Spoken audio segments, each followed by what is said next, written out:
Hello guys, Pet here. Welcome to review a tutorial and the first look at a game called Endless Legend, a game developed by Amplitude Studios, and it's a game that just came out like 1 or 2 days ago. One thing that I have to mention is that this game, like all Amplitude games, Endless Space and Dungeon of the Endless, I believe it's called. Let me check real fast. Yeah, Dungeon of the Endless, which is still in early access.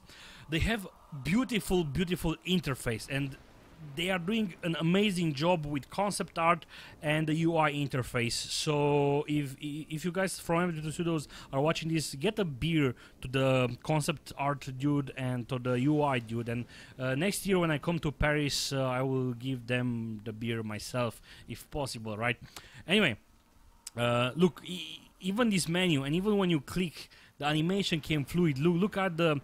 Let's select an empire, and you can see the nice concept art, basically, of the factions. And something that they did is basically they animated the 2D art. You know, some developers go for 3D characters, but because of the texture, it looks a little bit poor, maybe, or maybe way too 3D.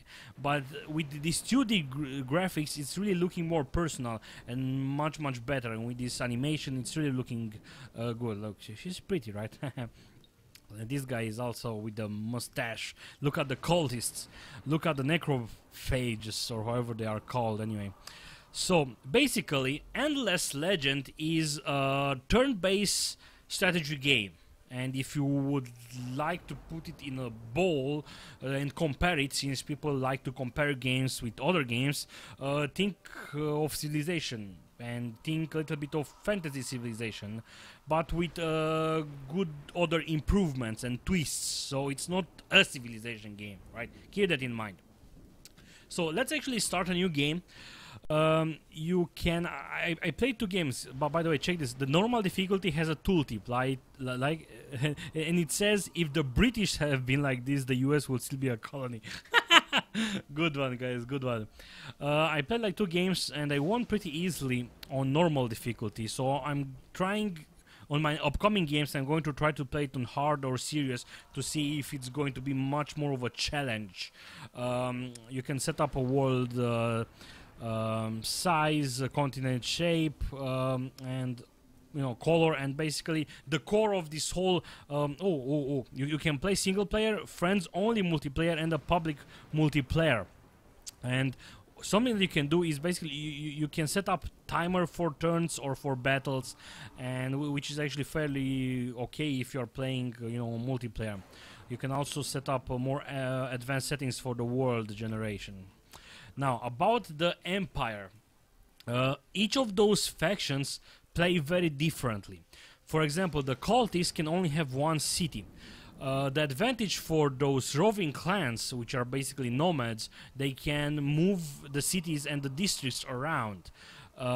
Those dudes can force peace, truce, or as you can see here, or an alliance with someone else.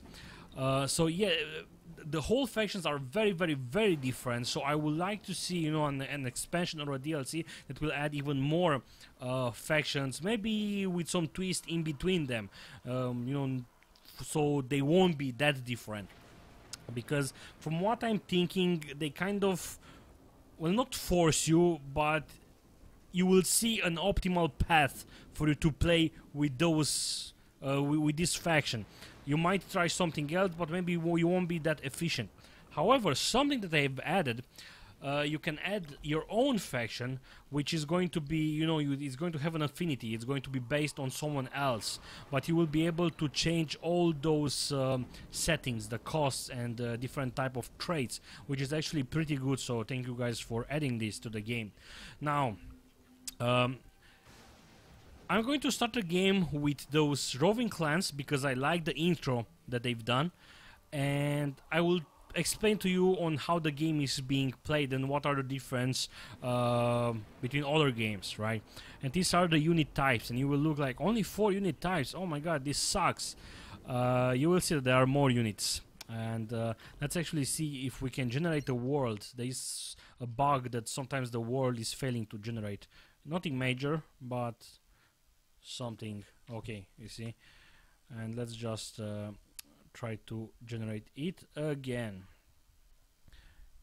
Let's actually remove the empires because it's supposed to be a world size of 4. Maybe that's why it's failing, and I'm the one that's stupid.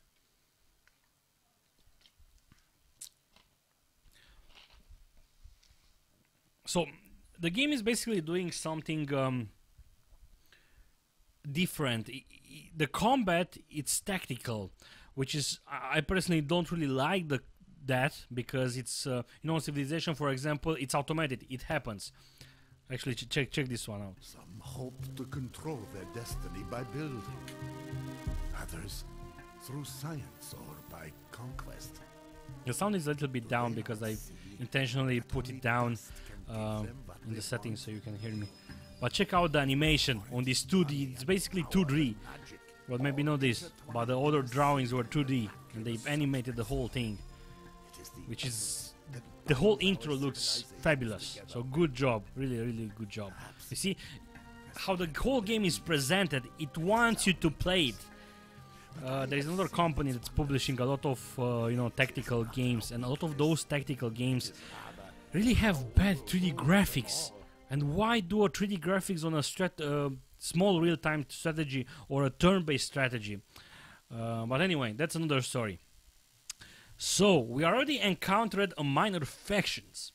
Basically, on the whole map that's being generated it's being split into regions. If you put a city in a region, you will control the whole region. And now the thing is that each of those regions, besides resources, they also have 1 or 2 cities that are basically minor factions. So there is somewhere, I will show you. This is a minor faction that's near me in my region, and they are not pacified yet. If I pacify them, I will gain this unit that has those stats that you see there. And if I assimilate the minor faction, I will also get this bonus. So +2 influence, +2% influence per pacified Kazan village on cities.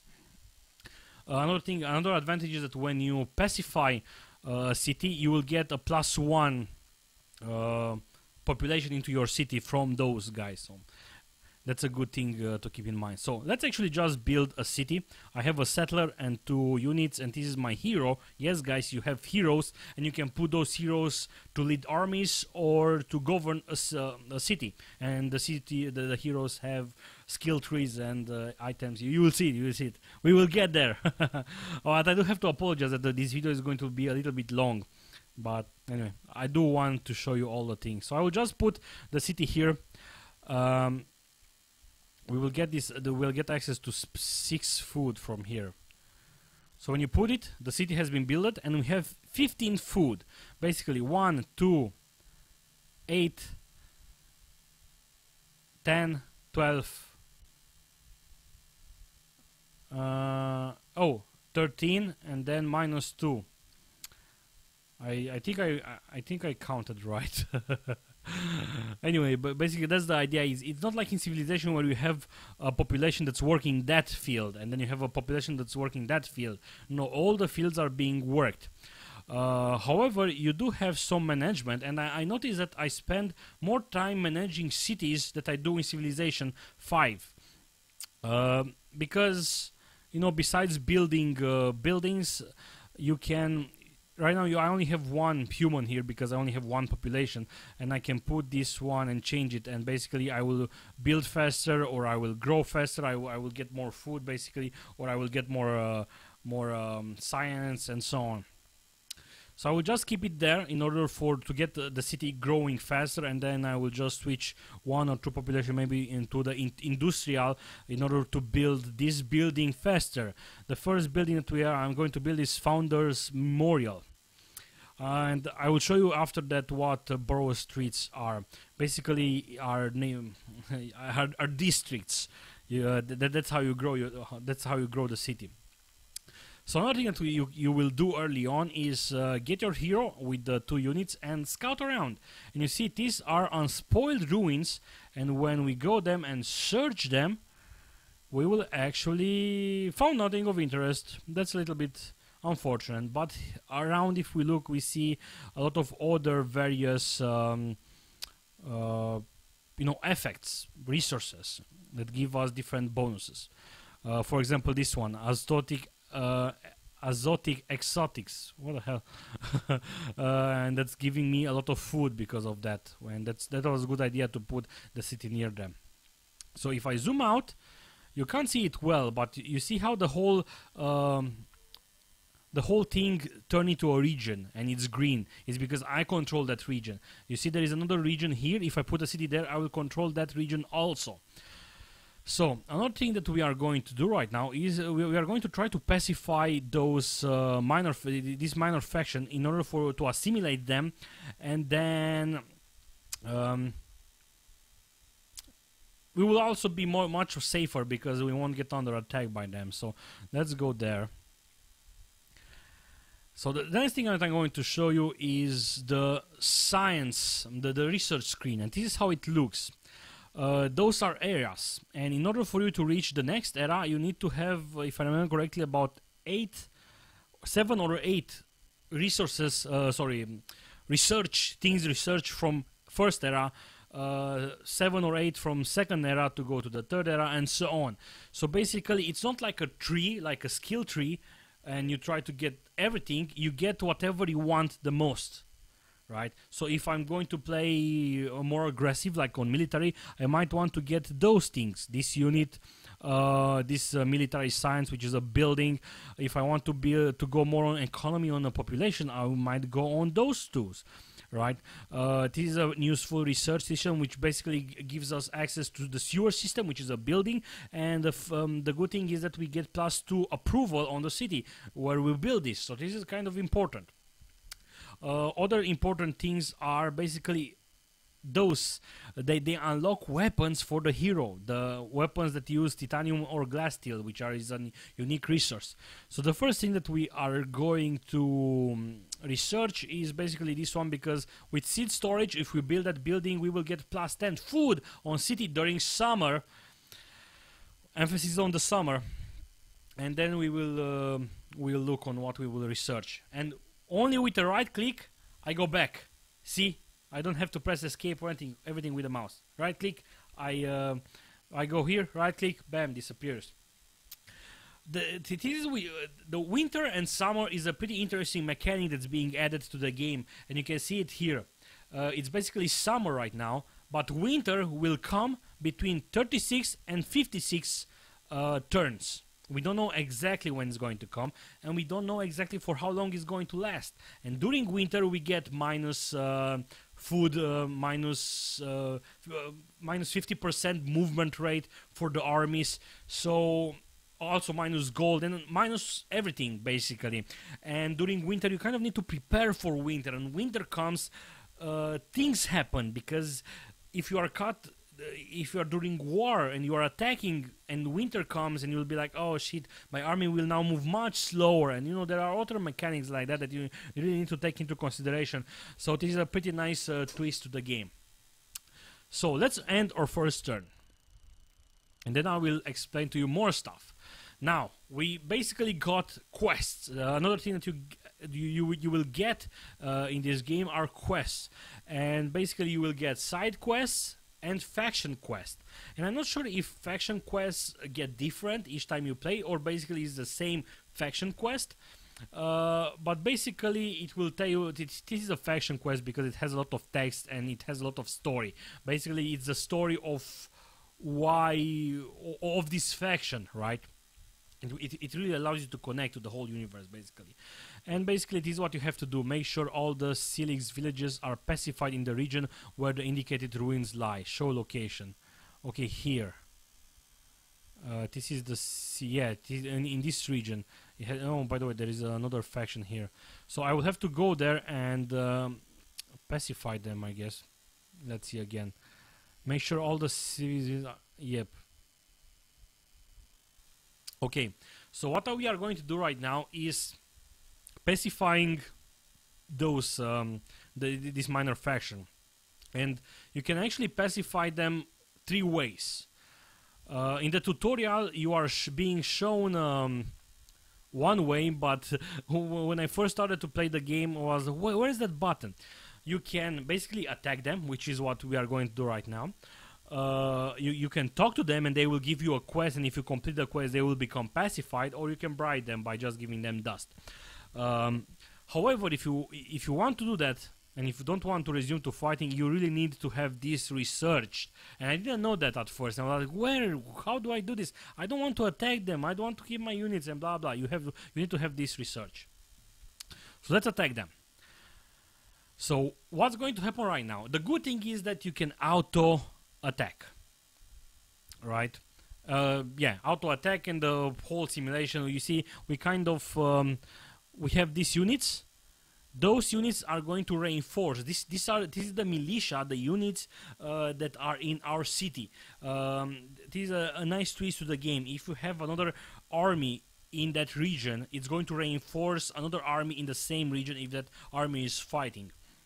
We also have this hero, and by the way, heroes have life, attack, damage, and I will show you the heroes in detail. So let's actually go on manual, ready to fight. And we also have encountered another minor faction, and you see the details here, and you see the assimilation effects here. Okay, so basically what happened, the fighting actually happens on the map that you saw before. On the actual map. I believe that our city is somewhere around, I don't know, here, right? So this is the deployment phase, where we just take our units, and I forgot how. Okay, like this. Okay, like that. This is the hero. The hero is actually a guy on the battlefield. So the deployment seems okay. And now the next step is the targeting step, where you basically tell you will attack here, you will attack here, you will attack there, and so on.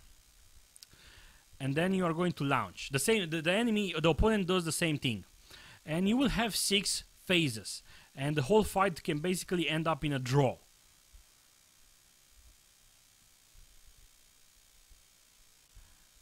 And you see they have splash. If you look at here, you will see all that they have chain lightning.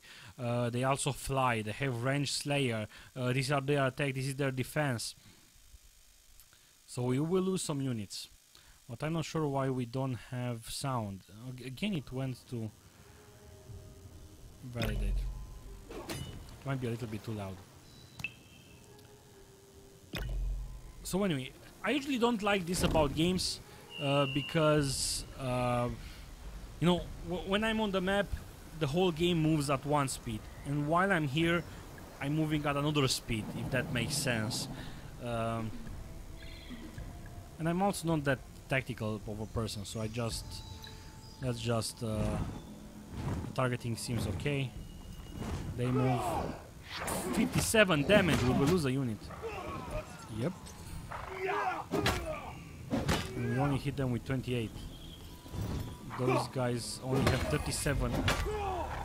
They have 37 attack. Anyway, they are very. Oh, you see. Oh, the guys are stunned. This guy is stunned for 1 turn. Nice.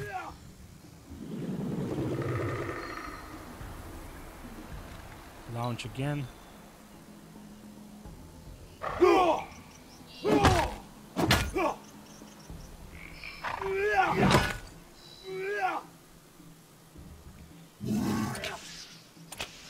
Fourth damage from our hero. Good job. So the tactics are actually much more complex than that. You can see up there the initiation, and you see the order of who's going to attack basically. So this guy is going to attack first. So I might want to just fall back and retreat, right? In order for you to preserve something. And you also have these strategies. In case your order cannot be executed, you will tell them to go on the offensive, on the defensive, or just hold position. So let's just keep it like that. I told this guy to retreat. But he might just get hit by this dude.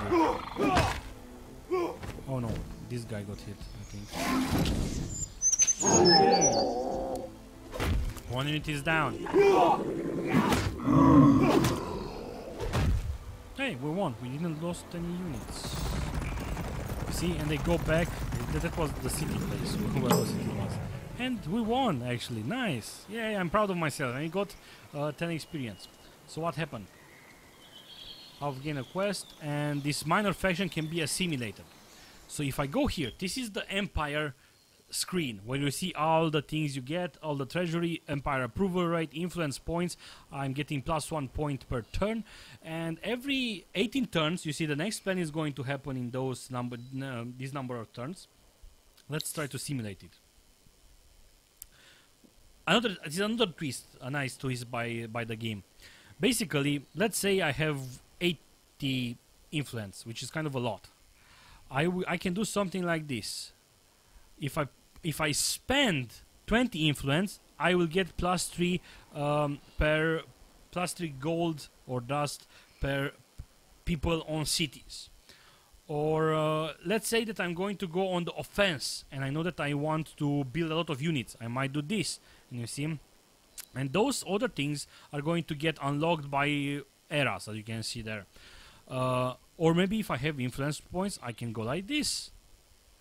You see, it really gives you a little bit of thinking to do. It's making you do things different each game you do it. So that's a nice twist. And all the Empire bonuses, and you can also see the trade routes, basically. And what I wanted to show you basically is the assimilated minor factions. And you only have one slot, so you really need to think if I'm going to assimilate those guys or not. It's also going to cost me 30 influence to assimilate those guys, but with +5% influence per pacified, that's going to be nice, because I'm going to get the influence back. And I'm also going to get this demon, this unit, if I assimilate them. You can also get another slot, but you will do that in here, if you research this in H2. So this is the list of quests. As I've said, you will get side quests. This is a faction quest, and you will get bonuses and other stuff like that. It's just adding something different, something else to the game. Look how beautiful this concept art is. Good job again, good job. Now let's talk about heroes. There are also 3 heroes available for sale right now, and these are the heroes, and they have different type of bonuses and stats, and this is how much they cost. And you will be able to research this thing, and if I research this, I will unlock basically the marketplace, where I can buy resources, luxury, stockpiles, units. Basically, I will unlock the possibility to buy units and heroes. Right now I only have 3 heroes, and those are exclusive. If I research that thing, I will get access to 10 other heroes, something like that. Now let's talk about heroes. This is the hero that I started with. I can inspect him, and as you can see, this is the hero. I have items here, and those items give different stats. They get the initiative higher, they get the damage higher, they get the health of units higher, and so on. So we might want to put improved movement, for example. This is a trinket, right? Or improved vision. I will get higher vision, but it's going to cost me, and I don't think I really have the goal right now. I actually have 60. I might actually do that. Another thing that you want, let's apply, and if we can, yep, we did it. Another thing that's kind of nice is the skill tree. Again, you can, as you see, you can customize the game even more. So this hero is of this class and ranged, basically. So you have different type of, a path if you want to go there. This is the common path. All the heroes, no matter of faction and class, have this, and this is the faction class. So you might want to you might want to have a heroes basically can do 2 things. You can assign them to an army, and you might want to have a hero that has items that help the army and himself, and maybe you want to get him on a path, on an aggressive path. Or you can have a hero that's going to govern a city, and you might want to go on a path that says, look, plus 100% ownership recovery rate on the city, plus 20% to trade route bonuses. There are other heroes that give plus 3 food for each level. and it is a pretty actually it's a pretty nice twist. It is the military screen where you see these are the armies. Sorry, the diplomatic actions. You see everyone here basically. And you see, so I haven't met some of them. I have met this guy and he's indifferent, and this is the marketplace basically. Okay, so let's talk to this guy. You see, you get here, you can a lot of things cost influence. For example, if I want to put closed borders, it's going to cost me influence, but do I want to spend the influence or not? And you see a lot of decisions. You need to take a lot of decisions. So anyway, let's actually close all the screens and let's end turn, and we will go to another round. You see this end turn, I want the city to go to 3, and then I will move some of those people. Oh, in the meantime, I should actually scout. I forgot about that. This is another minor village. Sometimes you only have one minor village per region. Sometimes you have 2. And they might, you know, those 2 are the same. But it is something that you will do. Since this city has been pacified, however, you see it's destroyed. What I can do is I can build. I can rebuild the city, and if I do it, I will also get +1 population from those city to my city, from the minor village to my city, right? So if I do this, you will see the next turn is go. After this one is completed, it will go to that building.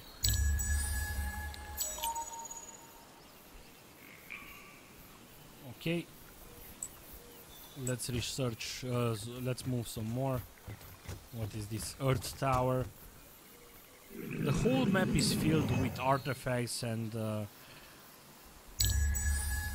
think this dude leveled up. Yep, it's level 2. So I can put points. You see, I have points here. +1 movement on units. Let's do that. If I want to use this hero to move faster and scout some more. Actually go there. I encounter another minor faction. Oh, never mind. I need to pacify all those. Let's do an automatic battle.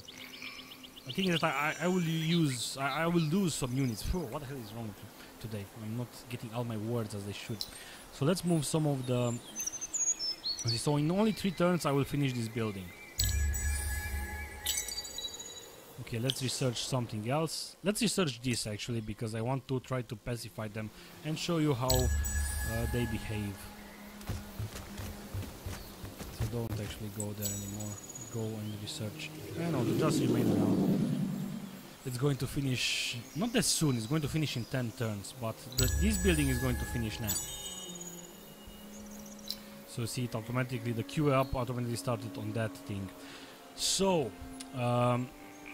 You can also buy, buildings with dust, and what else should I tell you?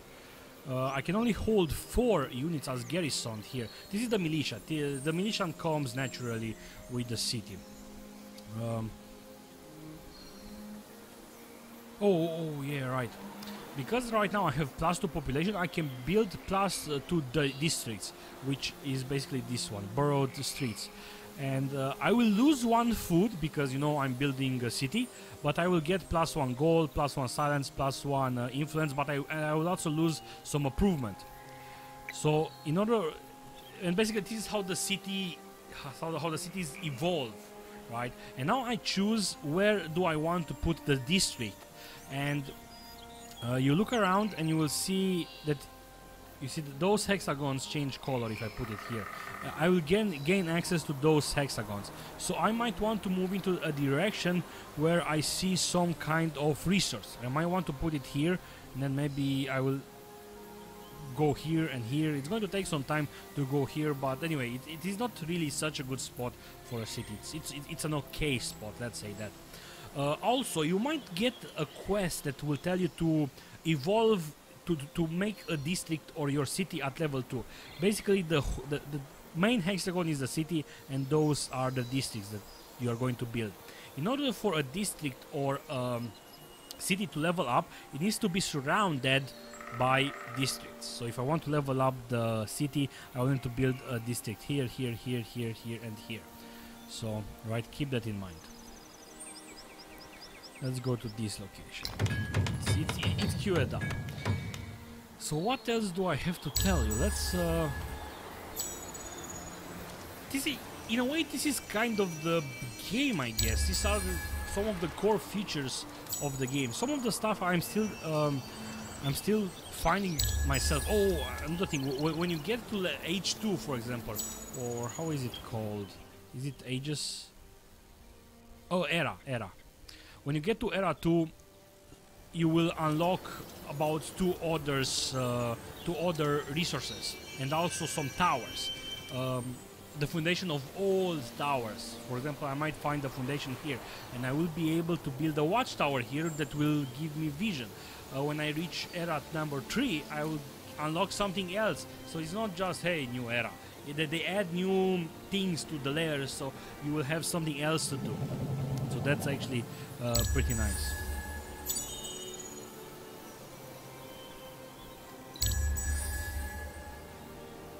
Okay. I want to pacify those guys. Now, basically, I will try to be friendly with them, so they will give me a quest. You will see a different type of quest. Okay, let's go for Empire Mint. Plus, if it's a building, it's plus 5 dust and plus 15% on city. That's nice. So if right now you see I got these new options, bribe. I don't have any money, but I can parley. And I select it, so basically they gave me a quest. The quest is called Free Our People. The tribe leader wants proof that you are a reliable ally. They have brothers imprisoned in the nearby region, but only vague clues of their whereabouts. Find them, free them, and you will cement their tribe trust. Blah blah. I will also get 15 wine, which is a resource. And yeah. You might want to do this quest, you might not do this quest, I'm not sure. Holy shit! Those, the red guy, the red guy built the city there. So, yeah, shit. The new difficulty is nice, On normal, they weren't that aggressive to expand near me, I think. Anyway, this is kind of endless space. There are more things to discover. The combat is actually pretty tactical, considering that you can upgrade your hero with different type of weapons that give different type of abilities, with the skill tree also. And I do have to say, I really enjoyed this game so far, and I am going to play it some more. You know, there were some other turn-based strategy games that came out lately, and I don't know, this game really got me. Also because of the improvements that they bring to the genre, and also because of they have a really good presentation. Look how nice the tooltip is on this side near my head. This side. You see how nice it is. Everything with the concept art there. It really brings something to the whole interface. So good job again. So, thank you guys for watching my video on Endless Legend. By the way, Endless Space, I'm not sure if I mentioned it. I actually started the video 2 times, so there might be stuff that I haven't mentioned. Or I have mentioned in the other video that I deleted. Anyway, and Amplitude Studios actually made Endless Space 2, also awesome music. And this game also is awesome music. So, anyway, thank you guys for watching. I'm rambling again too much. Thank you guys for watching.